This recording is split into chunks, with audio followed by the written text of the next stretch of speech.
acá hay un premio muy especial que aparte se inaugura en el Festival de Mar del Plata.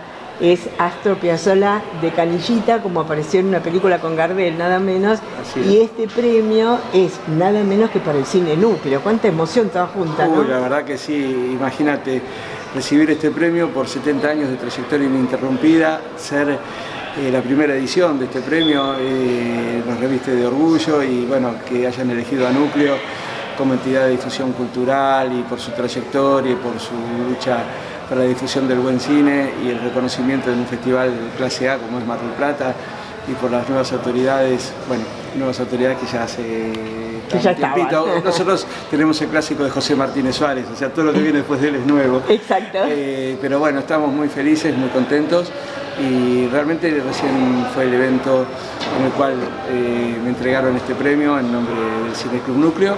Y bueno, una gran recordación a mi viejo, a Salvador, a su trayectoria, a la trayectoria del Cine Club, a las épocas en las cuales se comenzó en forma casi artesanal con un proyector de 16 milímetros de doble perforación con películas mudas. Conseguimos un fragmento y nos retraímos, ¿se dice? Sí.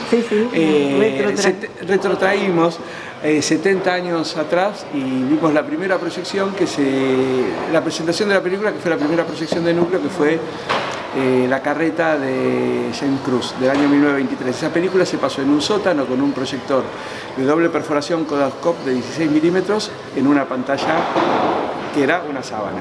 Que estaba bastante limpia. Pero hablando de sótanos, también durante mucho tiempo el Cine Núcleo fue el lugar donde podíamos ver las películas que estaban prohibidas. Era el único lugar donde se podían ver. Claro, es así. Hay generaciones de argentinos que solo vieron la película porque se daba en Núcleo. Bueno, en la época del Teatro IF, sobre todo, se pasó La Naranja Mecánica, El último tomo en París, películas que después fueron autorizadas, como El crimen de Cuenca, El imperio de los sentidos, imagínate. El imperio de los sentidos en los años 80 o 70, no me acuerdo exactamente, fue un impacto muy grande.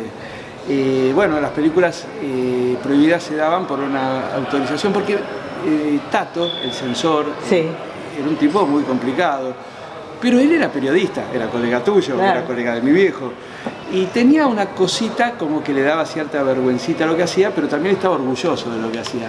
Una vez Tato dijo, ante una pregunta de mi viejo, ¿por qué prohibía tantas películas? Y Tato, que en sí era un tipo que iba a la iglesia todo el tiempo, como uno se lo puede imaginar, le dice, mira, mis patrones son los militares y los curas. Cada vez que pruebo una película ellos se ponen contentos, así que yo voy a prohibir 1000 películas para ponerlos felices. ¿Vos no harías cualquier cosa para hacer feliz a tu jefe? Eso le contestó Tato, con cierto tono de ironía, pero también con una cosa tragicómica. Claro. Ahora, más allá de eso, Núcleo tenía la posibilidad de dar películas prohibidas en tanto y en cuanto no fueran anunciadas. Y consultaba previamente película por película. En esa época los teléfonos andaban muy mal, había ciertas características que eran imposibles, como el 307891 de Editorial Abril, que era imposible comunicarse. Era imposible, cierto. Comunicarse con Tato era difícil. Entonces mi viejo le decía, che, traté de comunicarme con vos para ver tal película, pero no pude, yo tenía que contestar a la distribuidora, así que la programé. Bueno, así que hubo algún problemita con ese tema de dar algunas películas bien de contrabando sin anunciarse,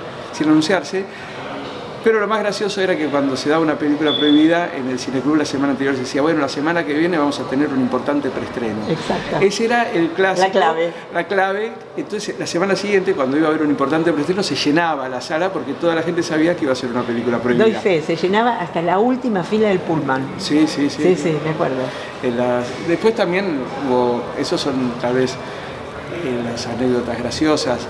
También hubo anécdotas más tristes, como cuando secuestraron la copia de Operación Masacre ya armada en el proyector. Vino la justicia, un juez y el famoso hombre de la bolsa que se llevó la bolsa con la película. Y después también contra la censura, que creo que fue uno de los emblemas más grandes de las luchas de Núcleo, fue el contrabando a través de las retinas, porque se organizaban tours a Uruguay, donde se iba en el vapor de la carrera y los que tenían un poquito más de dinero iban en el, ¿cómo se llama? El avión que salía del río, el hidroavión, y se iban a Uruguay y se armaba una función de 10 a 12, de 1 a 3, 4 así, o sea, veías 4 películas por día que estaban prohibidas en la Argentina, y era un contrabando en la retina, porque vos, si bien la película no venía, venía vista. Claro. Así que esa fue una gran cosa del Cineclub. Son puntos, digamos, referenciales en la historia. También el Cineclub no solo se dedica a las exhibiciones, o se dedicó a las exhibiciones, editó la revista Tiempo de Cine, emblemática en su momento y madre de todas las revistas de cine que se editaron después. Algunos osados la comparaban con los Cahiers du Cinéma de París. Pero bueno, estaba Quino hacía el humor, Policelo la diagramación, estaba Homero Signa TVN, claro, mira qué nombre. Agustín Mayeu, bueno, mi viejo. Y tu papá, por supuesto. Berbisky estaba también, a ver, qué sé yo, Guido Aristarco desde Italia. Bueno, un montón de personajes totalmente relevantes para la época y críticas totalmente incisivas. Pero no soberbias, como estamos a veces acostumbrados de que muchos críticos nos muestran las cosas que ellos se dieron cuenta y nosotros no. Pero bueno, no me quiero meter en ese tema, porque los quiero todos mucho, pero bueno. Bueno, y por último quería preguntarte si vos cuando eras chico y ya ibas de la mano de tu mamá y de tu papá a las funciones de núcleo, ¿te imaginabas este lugar que ibas a ocupar? Mirá, yo el primer recuerdo que tengo de núcleo era en el Instituto Superior de Cultura Religiosa. Yo era muy chiquito y sería el pibe que molestaba a los socios que corrían el pasillo mientras estaba la película porque estaba aburrido, no entraba.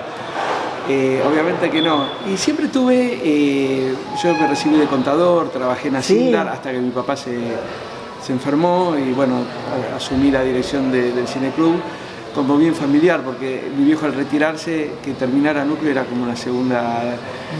un segundo abandono de él.